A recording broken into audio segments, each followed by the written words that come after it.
Hey, how are you? Fern here, this time with a quick book review. You know, I'm a big fan of learning, and I'm constantly reading, and it's something that I highly recommend you do as well. If you're a dog trainer or thinking about becoming a dog trainer or just really interested in dogs, there's one book that is mandatory that should be on your bookshelf, and that is this one right here, Canine Body Language by Brenda Aloff.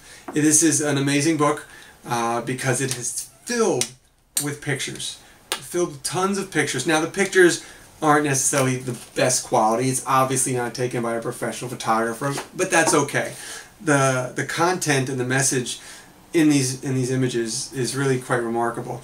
You know, Brenda did a great job of really taking tons of pictures showing dogs in situations that maybe they're not 100% comfortable with, or maybe there's, you know, some trouble brewing, and you're able to see and identify. She dissects it perfectly, so you can really identify when the dog actually has a problem. And she'll show you a series of photos, and it's of a, you know, they're maybe taken seconds apart, and you can kind of see how the dog's demeanor changes, because dogs are open books. Whatever they're thinking is written all over their bodies.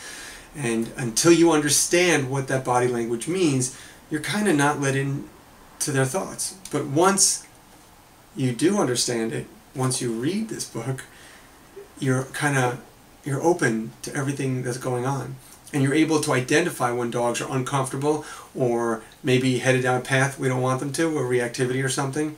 And the sooner you recognize that, the easier it is to alleviate the conflict or make the dog more comfortable. But if you don't recognize those early signs, you really don't notice it until after it's kind of too late and the dog has reacted. So this book will really, really help you. She goes into all the calming signals, which to me was one of the big eye-openers for me.